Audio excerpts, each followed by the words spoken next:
शनिदेव 11 फरवरी 2024 को अस्त हो रहे हैं। तो शनिदेव के अस्त होने का प्रभाव सिंह लग्न या सिंह राशि वालों पर किस प्रकार से देखने को मिलेगा और शनिदेव के अस्त काल के समय अवधि यानी कि 35 दिनों में आपको कौन से कार्य भूलकर भी नहीं करने हैं, इसकी भी जानकारी देंगे। तो चलिए वीडियो की शुरुआत करते हैं। देखिए 11 फरवरी 2024 को सूर्य के प्रभाव के कारण शनिदेव अस्त हो रहे हैं और 17 मार्च 2024 तक अपनी मूल त्रिकोण की राशि कुंभ राशि में ये अस्तगत अवस्था में रहेंगे। हमारे ज्योतिष शास्त्र में किसी भी ग्रह का अस्त होना अच्छा नहीं होता है, लेकिन जिनके जीवन में शनि की 7.5, शनि की ढैया या शनि की दशा चल रही हो, ऐसी स्थिति में शनि का अस्त काल अच्छा माना जाता है उन लोगों के लिए। अब देखिए कि शनिदेव को हमारे ज्योतिष शास्त्र में बहुत ही महत्वपूर्ण ग्रह माना जाता है, क्योंकि ये हमारे जीवन के प्रत्येक क्षेत्र को प्रभावित करते हैं, चाहे वह आपकी नौकरी हो, चाहे व्यवसाय हो, चाहे धन की बात हो, चाहे मैरिटल लाइफ की बात हो। और विशेष तौर पर शनिदेव को रात्रि, दुख, कष्ट, पीड़ा, कंस्ट्रक्शन लाइन, ठेकेदारी, है ना, पेट्रोलियम, खनिज पदार्थ, टेक्निकल फील्ड, इन सभी चीजों का इनको कारकत्व प्राप्त है। और विशेष तौर पर यदि देखा जाए तो शनिदेव को प्रजा का कारक कहा जाता है। शनि जो है ये जुडिशरी को रिप्रेजेंट करते हैं। तो ऐसी स्थिति में जब शनि अस्त हो रहे हैं तो आइए जानते हैं कि आपके जीवन में क्या बदलाव लेकर आएंगे। देखिए शनिदेव आपकी राशि से 7वें भाव में अस्त हो रहे हैं।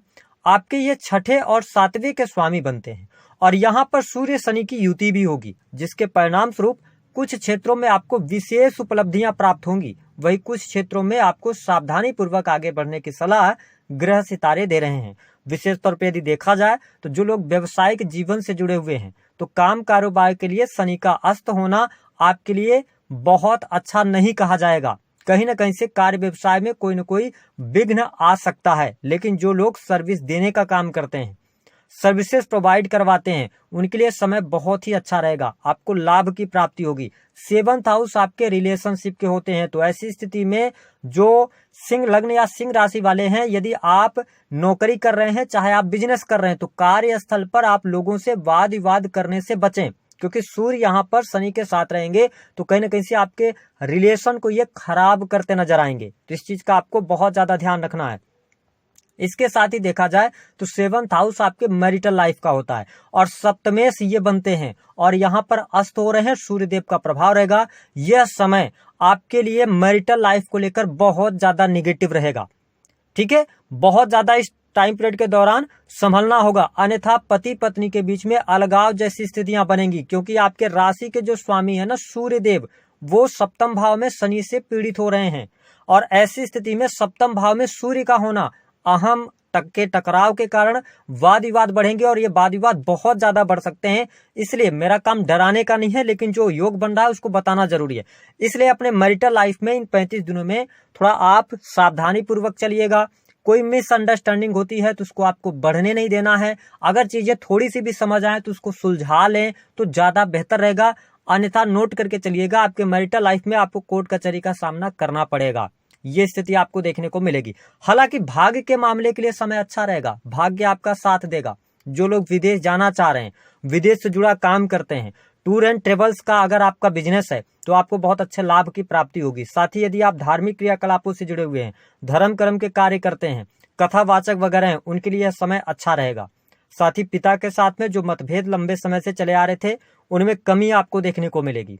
साथ ही अगर देखा जाए तो जो लोग एजुकेशन दे रहे हैं, शिक्षा के क्षेत्र में हैं, लॉ के फील्ड में हैं, जुडिशरी से किसी भी प्रकार से जुड़े हुए हैं, उनके लिए यह समय अच्छा रहेगा। लाभ की प्राप्ति आपके लिए यहाँ पर होती हुई नजर आएगी। लेकिन इस समय अवधि के दौरान थोड़ा अपने हेल्थ का जरूर ध्यान रखिएगा।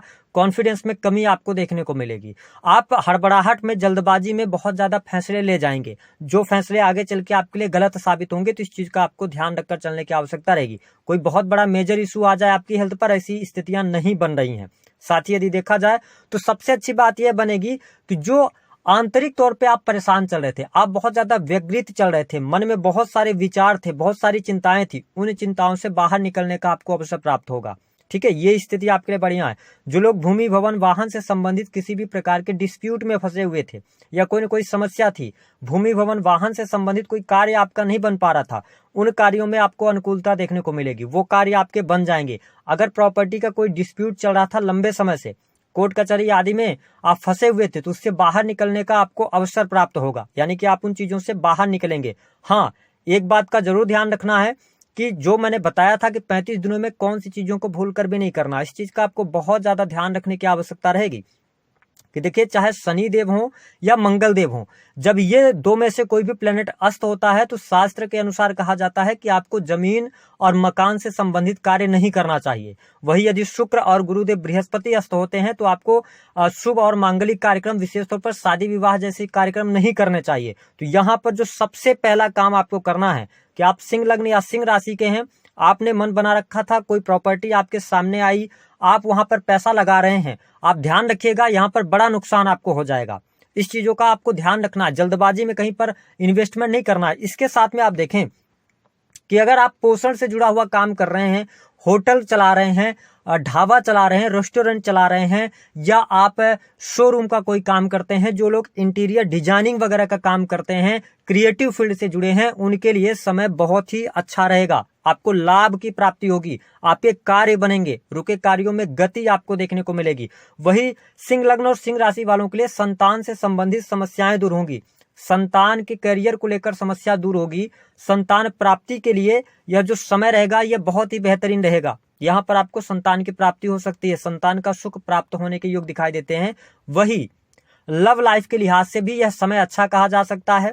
लव लाइफ में आपके शुभता देखने को मिलेगी, आपके नए प्रेम संबंध स्थापित हो सकते हैं। सूर्य शनि की युति बन रही है 7th हाउस के अंदर, तो ध्यान रखें कि एक्स्ट्रा मैरिटल अफेयर या थर्ड पर्सन का इन्वॉल्वमेंट आपके पर्सनल लाइफ में बहुत ज्यादा रहेगा, जिसके कारण आपको समस्याओं का सामना करना पड़ेगा। हाँ, अगर आपकी पत्रिका में शनि खराब स्थितियों में है, ध्यान दीजिएगा, अगर शनि खराब स्थितियों में है या आप शनि की दशा में चल रहे हैं, इस दौरान आप शेयर मार्केट में अगर पैसा लगाएंगे वो पैसा आपका डूब जाएगा। ये स्थिति यहाँ पर बनती हुई नजर आएगी। इस चीज का आपको बहुत ज्यादा ध्यानपूर्वक चलने की आवश्यकता रहेगी। ठीक है, इसके साथ में जो लोग सर्विस कर रहे हैं, नौकरी कर रहे हैं, तो नौकरी करने वाले जातकों के लिए समय सामान्य रहेगा। आप इस दौरान कोई बहुत बड़े परिवर्तन करने से बचें। अगर आप एक नौकरी में हैं तो उसी नौकरी को आप आगे बढ़ाने का प्रयास करें। आपके लिए आने वाला टाइम बहुत अच्छा रहेगा, जहां पर आपके नौकरी के लिए बहुत सारी चीजें अच्छी होती हुई नजर आएंगी। राहु आपके 8th हाउस में है, शनि अस्त हो रहे हैं। ऐसी स्थिति में आपको इस बात का ध्यान रखना है कि आपका कोई भी करीबी व्यक्ति हो, ठीक है, तो आपको कहीं पर निवेश करने के लिए बोल रहा है, तो आप बिल्कुल सजग रहिएगा, अन्यथा आपका जो धन है ना वो कहीं ना कहीं से फंस जाएगा, धन का नुकसान हो जाएगा आपके लिए। और फिर क्या होगा, आपकी वाणी को भी कंट्रोल यहाँ पर करना पड़ेगा। तो कुछ चीजें हमने आपके लिए बेटर बताई हैं, तो कुछ निगेटिव भी हैं।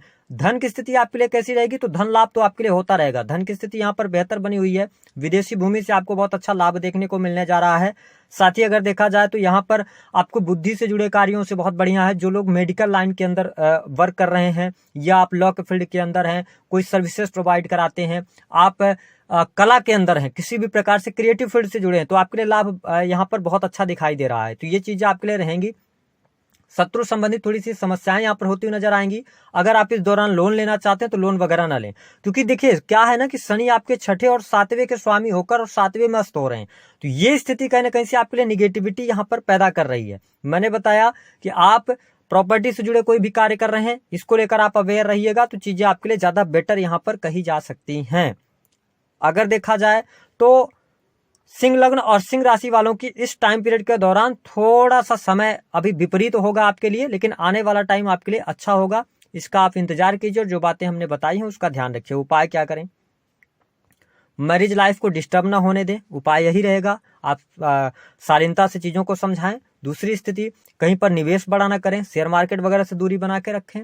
तीसरी स्थिति, भूमि भवन वाहन से संबंधित कार्य अगर आपको बहुत ज्यादा जरूरी ना हो तो भी आप डिले कर दें। उपाय के तौर पर आप सूर्य को मजबूत कीजिए, उगते हुए सूरज को देखिए, सूर्य भगवान को आप जल अर्पित कर सकते हैं और अर्घ्य दे सकते हैं। और इसके साथ ही अगर ये दोनों उपाय नहीं कर सकते तो आप केसर खरीद लीजिए और केसर का